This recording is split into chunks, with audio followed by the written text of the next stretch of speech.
Friends, we gather together this morning to celebrate the life and to honor the memory of Jean Brown.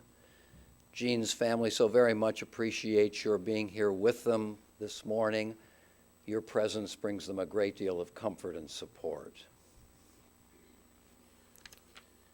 Adonai ma'adam v'teda'ehu ben enosh v'chashvehu. O Lord, what are we that you have regard for us? What are we that you are mindful of us? We are like a breath, our days are as a passing shadow. We come and we go like grass, which in the morning shoots up renewed, in the evening it fades and it withers. You cause us to turn to dust, saying, return, you mortal creatures. Would that we were wise, that we understood whither we are going. For when we die, we carry nothing away. Our glory does not accompany us.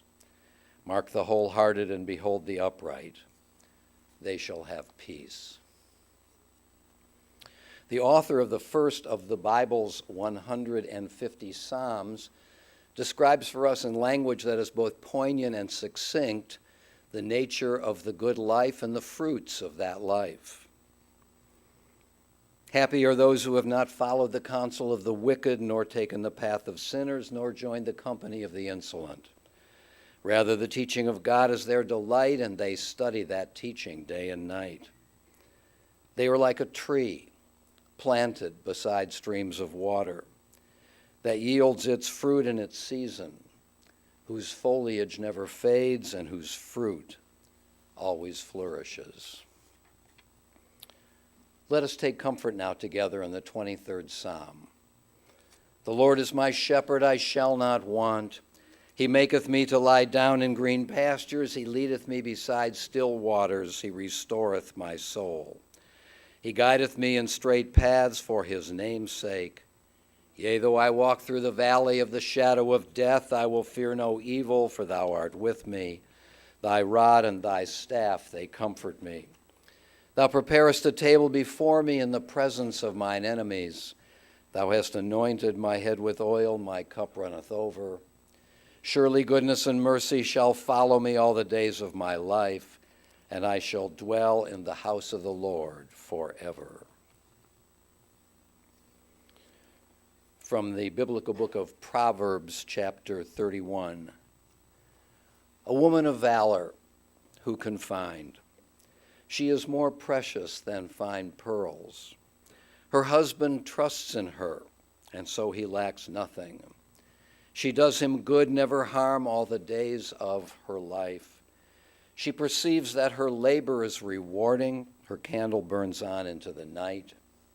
She reaches out to those in need and extends her hands to the poor. She is clothed in strength and dignity, and she faces the future cheerfully.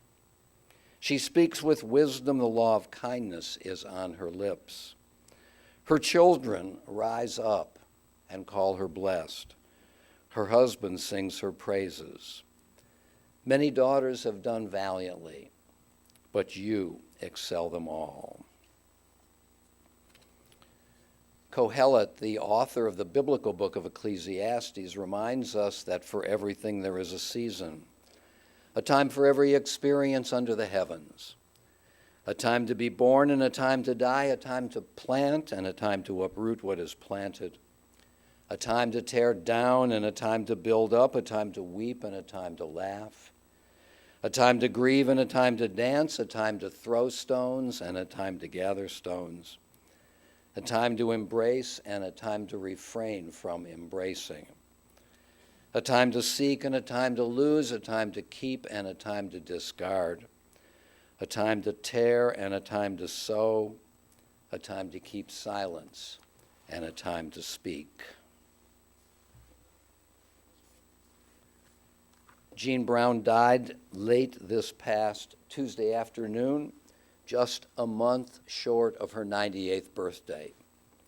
She lived a long and a full life, a life filled with family and friends, a life replete with devotion and with love.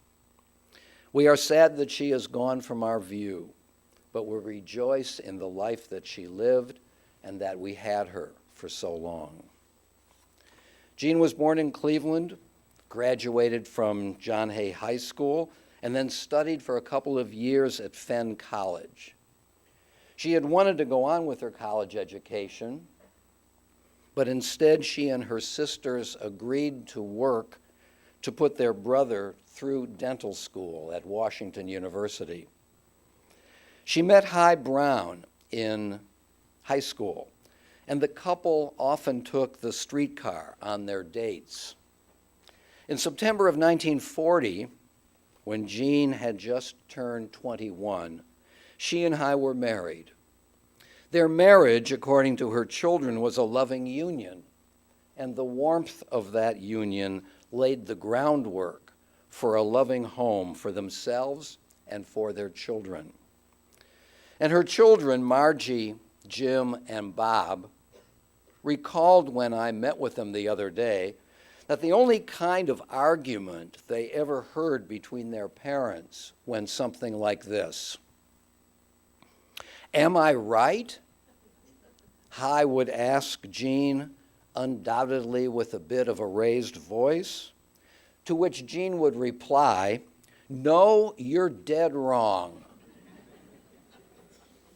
And that was about it.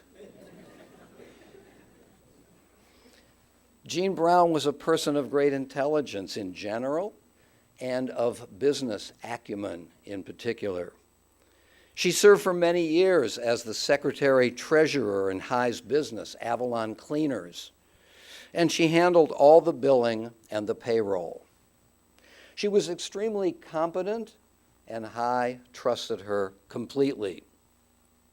And though she was at work every day, she was generally at home when her children returned from school for lunch, and she was there to greet them when they came home after school.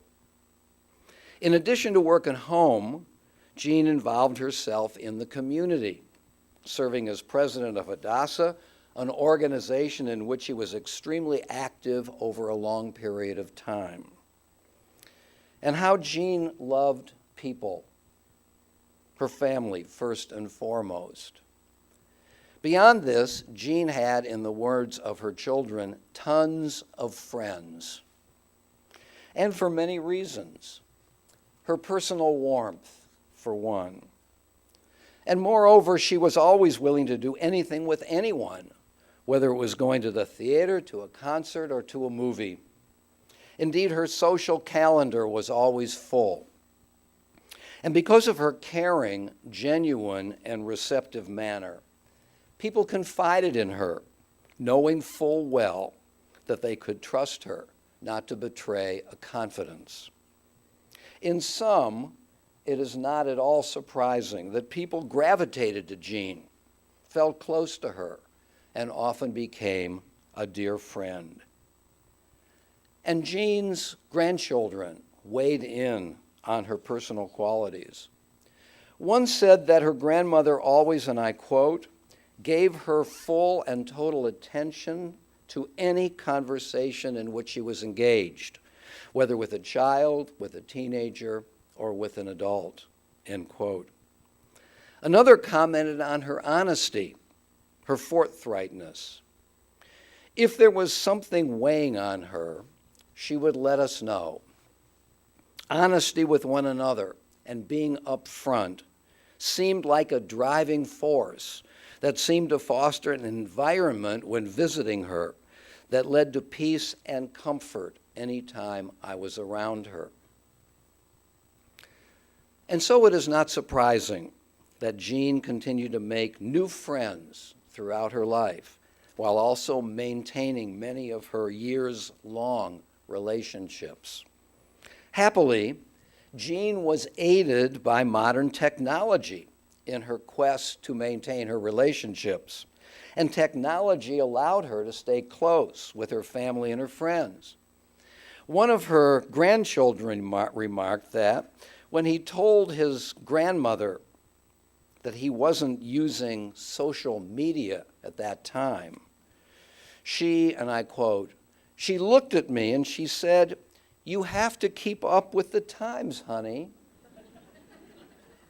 It keeps you young." And my grandmother went on to tell me how she was taking a computer class and another class with Aunt Margie end quote. How Jean Brown loved to be connected with others, preeminently by means of that cell phone of hers. Whenever, for example, Jean would come to one of her children's homes, the very first thing she would do was to go to the phone to call her home number, just to see if anyone had, in the meantime, left a message for her. And so emblematic of Jean's passion for connection with others, and so important was her cell phone in this regard, that her children have decided to send their mother into eternity with her cell phone by her side in her coffin. And to illustrate Jean's talent for caring relationship, I want especially to consider her 13-year relationship with Ruby Levine. Now, Ruby and Jean found one another in their later years and after their spouses had passed away. And what wonderful times Jean and Ruby shared. Both had a zest for life and a curiosity that kept them active and looking forward. They were great companions. And such was their love and respect for one another that they were pleased to go together to the temple to observe the yard sites of each other's spouse. I myself often witnessed the quality of their relationship when I was interacting with them as a couple. And nothing was more touching to me than to witness their devotion to one another as Ruby's life ebbed away. Jean would stay with Ruby in the hospital for hours on end. And on his last night, Ruby wanted Jean there with him. So Jean and Jean's daughter Margie stayed with him throughout that night, with Jean holding his hand, hour after hour, until Ruby became completely unresponsive. I know, as we all know, how much their companionship meant to both of them. And though she cherished her relationships, Jean was also a person who prided herself on her independence, which meant a great deal to her. She lived in her apartment until she decided, with the gentle urging of a friend, to move to Wiggins, knowing in her heart that it was the right thing to do. And she was able to keep her car at Wiggins, driving right up to the day of her stroke. And after she suffered that stroke, she moved over to the Montefiore Hospice. Everyone thought that she would die soon after arriving, and she herself seemed to want to die, desiring not to live a deeply compromised life. But she survived there for 11 weeks. And during these weeks, Jean never complained. She was always extraordinarily kind, especially to her caregivers. She requested that her children be sure to supply drinks in her refrigerator in her room for the benefit of her nurses and her aides. Truly, those nurses and aides loved her. And all the while, her children and her grandchildren and friends regularly came by to be with her and to talk with her. When I visited her, she seemed content, surrounded as she was by those who loved and cherished her. Jean Brown is survived by her children, Margie, Jim, and Bob, by her daughters-in-law, Deborah and Julie, by her grandchildren, David and Raphael, Drew and Sarah, Seth and Meredith, Carrie, Lisbeth and Richard, Melissa and Todd, Justin and Andy, Bridget and C.D., Phoebe and Dave, Kevin and Haiwan, and Danny. And by her great-grandchildren, Jonah, Ethan, Wyatt, Quinn, Adeline, Wade, and Daisy, and by her cousin, Charlotte Cowan, and by many nieces and nephews. She was predeceased by her husband, Hy, by her siblings Sam, Rose, Alice, and Edith, and by her lifelong friend, Irene Kravitz, and by her dear companion, Ruby Levine. Jean Brown lived a long and a full life. We will miss her physical presence, to be sure, but our lives will always be animated by her love for us and by her sterling example about how to live. She taught us, another grandchild said, how to live our lives to their fullest extent. Those who loved and admired Jean Brown will never forget her. Zichrona livracha, her memory will always be our blessing. Amen. I now want to call on Jean's three children, Margie, Jim, and Bob, who will reflect on her life, her qualities, and her accomplishments.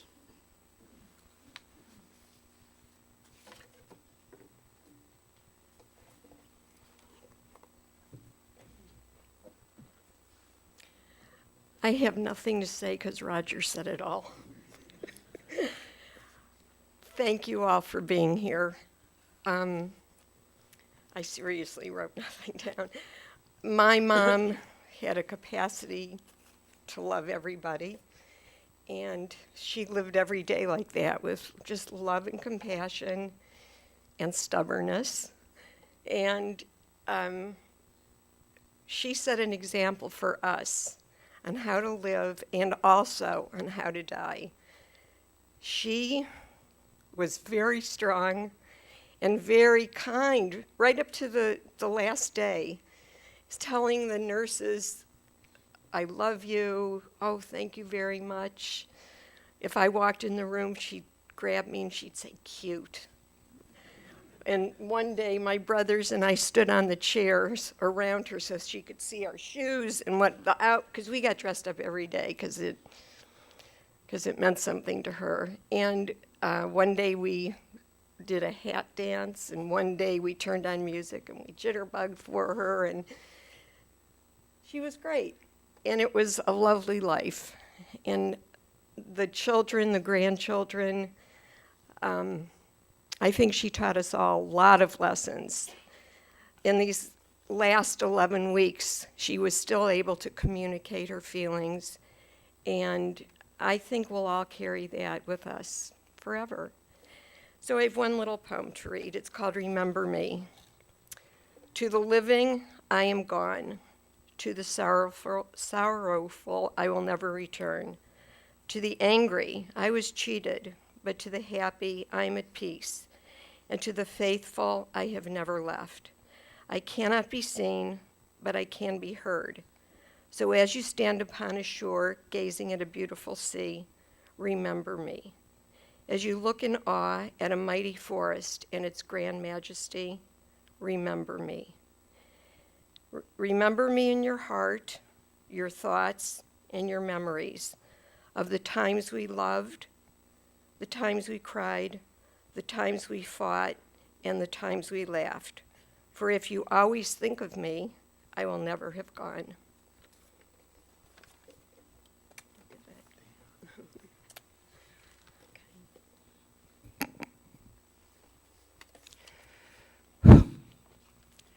My mother loved living.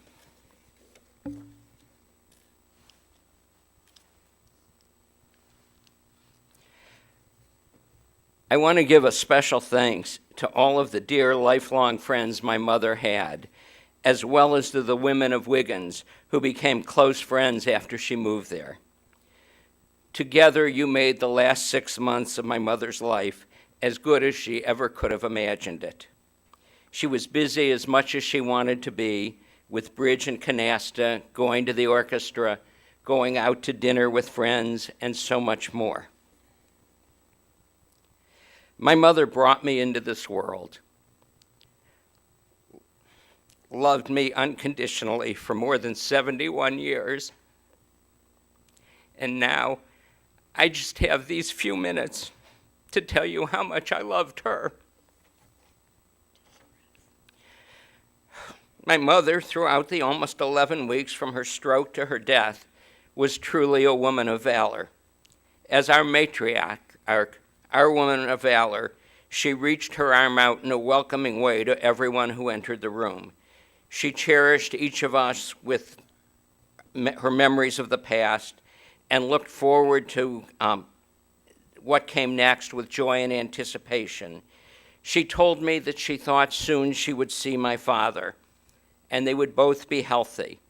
Not younger, she said, but healthy. But if she didn't see him, she said she thought she would find calm and peace. Throughout her dying weeks, she imparted words of wisdom to everyone. As we entered her room, she always had a kind word, and that was typical of the love she shared with us throughout her life. She maintained unbelievable dignity, charm, warmth, love, and even a sense of humor throughout her time in hospice. Debbie and I enjoyed spending time alone with her late at night. One day, a few weeks ago, at about 6:30 in the evening, I said, "Mom, I'm tired. I don't think I'll be coming back tonight." And she said, "Well, I hope you'll return." So Debbie and I had no choice, and we came back at 9:30 at night. Her eyes were wide open, and she said, "I've been waiting for you." She then reached for me. I took her hand, and she pulled me toward her. She put my chin in her hand, pulled me close so I was looking right in her eye, and she said, "Don't ever forget that I will love you forever and ever and ever." Every night when I left her room, I put my cheek against hers. I said, "Mom, I love you forever and ever and ever." And I kissed her. Mom, I'll never forget that moment. I'll never stop loving you, and I'll never stop missing you. 3 days after the stroke, she said to me, "I've had 97 wonderful years. Just let me go." But it took much longer than she wanted for that to happen. That time it took, however, gave all of us the opportunity to tell our mother how much we loved her, to hold her hand, to feel our love for her and her love for us in a way most people never get to experience. For Bobby, Margie, and me to spend more time with our mother with each other than we ever had as an adults, and with our spouses, our children, and our grandchildren to share in the demise of a grandmother in a kind, loving way. I miss my 7:15 phone calls every night. At that hour, I'd call Mom and say, "What did you do today?" She would say nothing. I'd then ask if she went out for breakfast, and she'd say, "Oh, yes, I went to Joe's or Jack's." And I'd say, "Who'd you go with?" And she'd tell me. I'd ask if she did anything else in the morning, and she'd say, "I went to the grocery store, the drugstore, or the bank." I'd then ask if she went to lunch, and the lady who said she did nothing told me who she met for lunch and what she ate. I then asked if she played cards, and she said, "Oh, the games at Wiggins were so good," and who she played with during the day and sometimes at night, too. And then I heard who she sat with at dinner. We told each other, "I love you," and then said goodnight.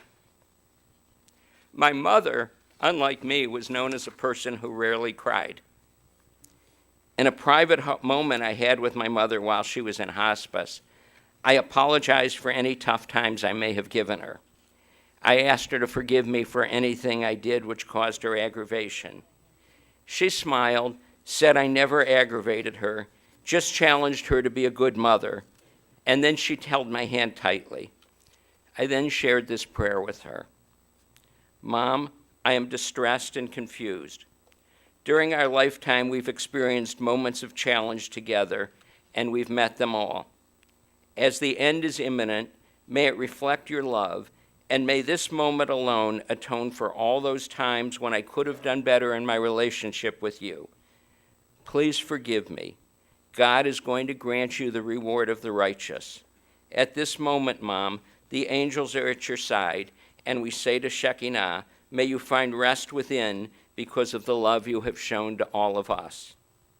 My mother doesn't cry, but at that moment, she pulled me close, put my cheek next to hers, and our tears flowed in a stream together.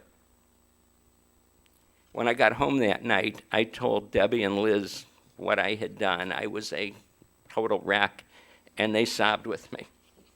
Now, did I ever cause her any aggravation? Not really. I was just a normal Jewish son. When I did something that she thought deserved punishment, her standard line was, I'm not going to tell your father, and then she gave me a mild punishment. One time my father found out about something I did, and he said, I'm not going to tell your mother, just don't do that again. No punishment. The next time my mother said, I'm not going to tell your father, I said, please, Mom, let Dad take care of this. And she said, you're not going to get off that easily. The years on her grave will show that she lived to be almost 98, but she was never old. Our mother lived every day to the fullest extent possible. She was socially vibrant, loved a good conversation, always engaged politically, and proud that her children carried on the liberal traditions which she instilled in us. 2 days after the stroke, a nurse was checking her cognitive ability and asked who the president was. My mother replied, I wish Obama. To remember my mother, I shouldn't be standing up here talking to you. I should be out where you are, rearranging the pews for one last bridge or canasta game. She kept herself busy all day, every day. Margie, Bobby, Julie, Debbie, and I always were amazed at the schedule she kept, and all agreed we couldn't keep up with her. How busy did my mother keep herself? 2 days before her stroke, she went out for breakfast, went to the beauty shop, met friends for lunch, played bridge, went with Debbie and me to hear former President of Mexico, Vicente Fox, speak, and then went out to dinner. When I spoke to her later that night, she complained that she was tired and didn't have the stamina she used to have. We all liked holding her hand when she was in hospice. She had no feeling in her right hand, so the seat of honor was where you could hold her left hand. I was sitting with her late one night and told her how much I loved holding her hand, and she replied, you're going to have to let go soon. Shortly before she died, late at night, Mom and I were talking about how much everyone had been telling her they loved her, and how much all of us, Bobby, Margie, and me, our children, our grandchildren, were telling each other how much we loved each other. We were so close together because we'd spent so much time together that we really bonded and loved each other so much. And she said to me, I have memories of love for my parents. I have memories of my love for your dad. Soon you will only have memories of love for me. Make them last. It is one of the great Jewish mitzvahs to remember loved ones who have died. Remembering my mother will be the easiest mitzvah I will ever perform. Her memory will forever be our blessing. Amen.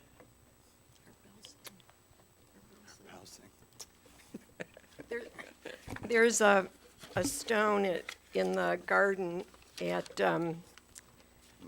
Maltz, and it says forever a Belsing. So we don't say blessing anymore. We say forever a Belsing. So it's kind of funny. We didn't share with each other what we were going to say, but I, too, asked my mom to forgive Jim for whatever aggravation he might have caused her for. And she did. So for 61 years, I've shaken my head, and I blush every time my mom has introduced me as her baby. There were people coming back here who said, you're the baby. Yes, I am. And now I'm an orphan, but that's a different thing. But for the remaining years, I will miss hearing my mom do that very thing. So somebody's got to say it, and I guess it's me. Almost 98 freaking years. What a 98 years it's been. She was married to our dad for over 50 years. Wonderful daughter, 2 sons who are okay. 2 daughters-in-law, 10 grandchildren, 7 great-grandchildren, and 9 of their spouses and significant others, every one of whom loved her more than the next one, and she them in return. We've just been so very fortunate. My mom lived her life on her own terms. She lived it independently, with dignity, class, grace, and courage. And Mom died on her own terms, with dignity, class, grace, and courage. I want to leave you not with my thoughts, but with what I think my mom will want you to remember about her thoughts on life. And main reason is because I can't say it any better than Louis P. Armstrong. So bear with me for 1 second, if you would.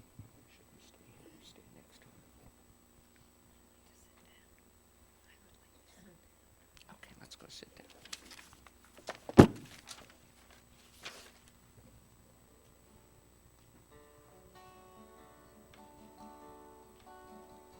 I've seen trees of green, red roses too. I've seen them bloom for me and for you. And I think to myself, what a wonderful world. I've seen skies of blue, clouds of white, bright blessed day, and the dark sacred night. And I think to myself, what a wonderful world. The colors of the rainbow were so pretty in the sky, also on the faces of the people who've gone by. I've seen friends shaking hands, saying, how do you do? What they were saying was, I love you. I've heard babies cry, I've watched them grow. They'd learn much more than I'd ever know. And I think to myself, what a wonderful world. Yes, I think to myself, what a wonderful world.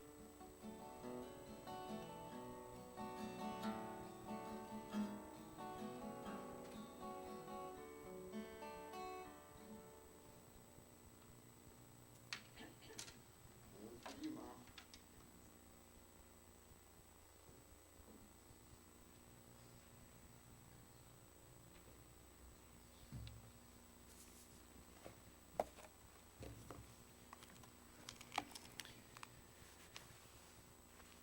I think you'll agree with me that there is no greater tribute to the person who we are remembering than to have his or her children or grandchildren come up and express themselves with such a depth of feeling. And, we're honored to be a part of your celebration of your mother's life. O God of life, amid the ceaseless tides of change which sweep away the generations, your love remains to comfort us and to give us hope. Around us are life and death, decay and renewal, the flowing rhythm that all things obey. Our life is a dance to a song that we cannot hear. Its melody courses through us for a little while, then it seems to cease. Whence the melody and whither does it go? In darkness as in light, we turn to you, the source of life and the answer to all of life's mysteries. Will you please rise now for the Eil Malei Rachamim? Eil Malei Rachamim shochein bamromim, hamtzei menucha nechona tachat kanfei hashchina, im kadoshim utahorim kazohar harakia mazhirim, et nishmat yakirenu shel hacha la'olama. Bala rachamim yasti reba seder kanafav la'olamim. V'yitzror bitzror hachayim et nishmata. Adonai hu nachalata v'tanuach b'shalom al mishkava v'nomar amen. Compassionate God, eternal Spirit of the universe, Grant perfect rest in your sheltering presence to Jean Brown, our loved one who has entered eternity. O God of mercy, let her find refuge in the shadow of your wings, and let her soul be bound up in the bond of everlasting life. God is her inheritance. May she rest in peace. And let us say together, Amen. Will you please be seated? I want to announce that the family of Jean Brown will receive friends at the residence of Margie Reimer at 24710 Shaker Boulevard, which is 9 houses east of Sulgrave as you're going east on Shaker Boulevard. There is evidently a big letter M on one of the trees at Margie's home. The family will receive friends today after our interment service and until 5 o'clock, and this evening from 7 to 9. They will also receive friends tomorrow, Tuesday, from 2 to 4 in the afternoon and 7 to 9 in the evening. Our service will continue now at the Beit Olam Cemetery. Once again, on behalf of the family, your presence here means everything to the family and to all of us.